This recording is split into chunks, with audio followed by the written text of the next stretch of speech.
Psi Patrol to animacja dla dzieci, która bardzo szybko stała się fenomenem i zdobyła serca dzieci na całym świecie.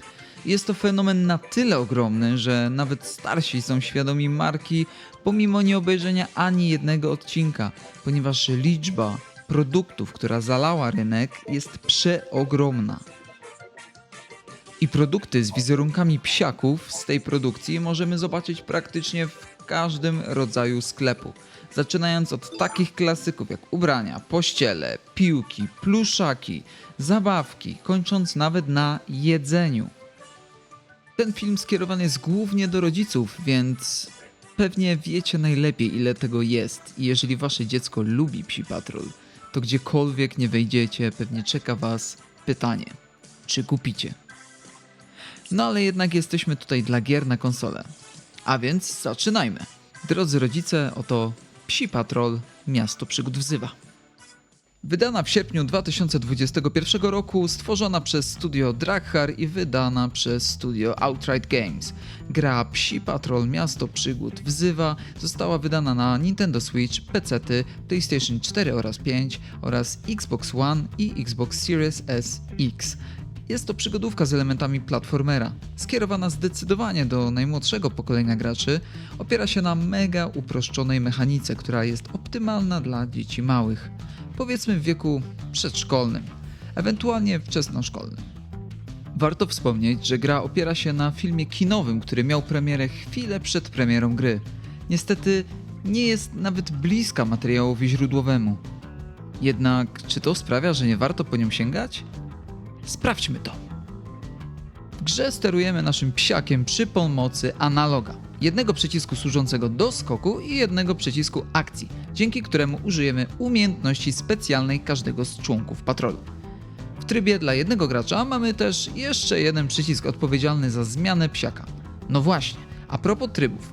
Mamy tutaj zaimplementowany tryb kooperacji, który pozwala na dołączenie do gry w każdym momencie, co pozwoli zagrać rodzeństwu ze sobą. Oczywiście rodzice też wchodzą w grę. Etapy polegają na przemierzaniu z lewej do prawej i zbieraniu kości, które są tutaj czymś na zasadzie punktów, których jest określona liczba w każdej misji. Zbieranie kości odblokowuje nam grafiki, które możemy później obejrzeć z poziomu menu głównego.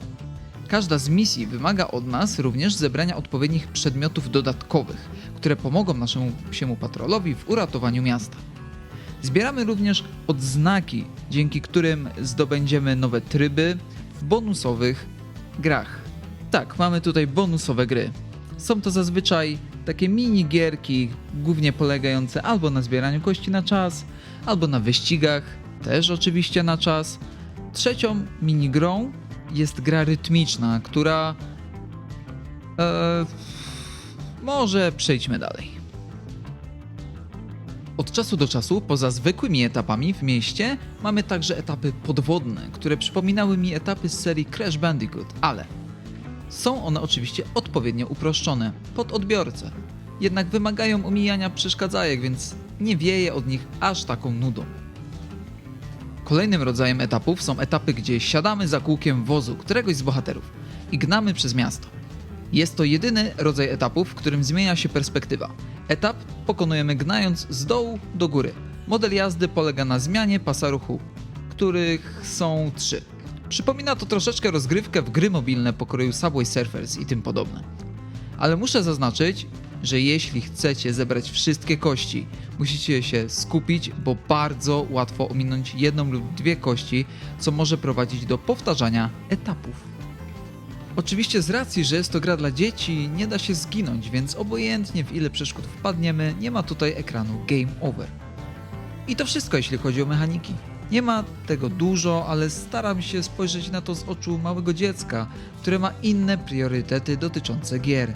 Im zależy, żeby zobaczyć ukochanych bohaterów lub bohaterki z bajek przeniesionych do komputera lub konsoli. Chcą móc się wcielić w bohatera, którego kochają i móc się poruszać po świecie, który doskonale znają z odcinków lub filmów, które pochłaniają. I czy w przypadku tej gry się udało? Czy faktycznie można powiedzieć, że Psi Patrol potrafi spełnić te wymagania? No więc raczej tak. Modele zostały wykonane poprawnie i zdecydowanie przedstawiają bohaterów z filmu. Co więcej, postać Rydera, tak, zrobiłem research, otrzymała oryginalny polski dubbing. Patrol, ruszamy! Cała gra jest oczywiście spolszczona i to całkiem nieźle, chociaż czasami pojawiają się takie kwiatki jak to. Ja rozumiem, że pewnie to było tłumaczone jakimś Google Translatorem czy innym dipu, ale czy serio nikomu nie chciało się ogrywać lub chociaż zredagować tego, co wypluła maszyna? Ale niestety takie chodzenie na skróty to główna cecha gry. Na szczęście nie ma tutaj za dużo kontentu, aby to jakoś wielce przeszkadzało. Dobra, wróćmy do grafiki. No jest ona jaka jest. Postaci wyglądają poprawnie, miasto wygląda jak miasto z animacji, generalnie raczej nie ma się do czego przyczepić. Jakieś pojedyncze błędy, jak na przykład to. No ale jest kolorowo, przyjemnie, muzyka jako tako sobie plumka w tle. Najbardziej przypadła mi do gustu muzyka, kiedy do gry wchodzi Rubble. Będąc dzieckiem raczej byłbym zadowolony z tego, co widzę. No to jak wygląda fabuła? Ryder i Psi Patrol odkrywają intrygę burmistrza Humdingera, który zagraża całemu miastu przygód. Chodzi o jakiegoś pilota kontrolującego zjawiska pogodowe, albo bardziej kontrolującego przyrodę nieożywioną? W każdym razie chłop samolubnie sprawia, że metropolii grozi niebezpieczeństwo i my musimy go złapać i powstrzymać. I tak jak powiedziałem we wstępie, w porównaniu do filmu, tak obejrzałem, tak się przykładam do recenzji. To, co zobaczymy w grze, nijak się nie ma do tego dzieła. Praktycznie przez całą grę nie uświadczymy za wiele z fabuły. Jedynie czasami jakieś, no powiedzmy, krótkie, kilkusekundowe cutscenki okraszone humorem. Od czasu do czasu Ryder będzie nam służył jako ekspozycja. To właśnie on ma tutaj rolę narratora, który nam tłumaczy, co się dzieje, co trzeba zrobić i gdzie trzeba iść. Jednak biorąc pod uwagę wiek odbiorcy, nie widzę w tym wielkiej wady. Gra daje jakąś frajdę ze sterowania i pewnie waszym dzieciom po obejrzeniu filmu da to mega dużo frajdy. Nie oceniłbym tej gry za wysoko, bo przez swoje upierdliwości i jakość wykonania raczej dryfuje gdzieś w okolicach 6, 6,5 na 10.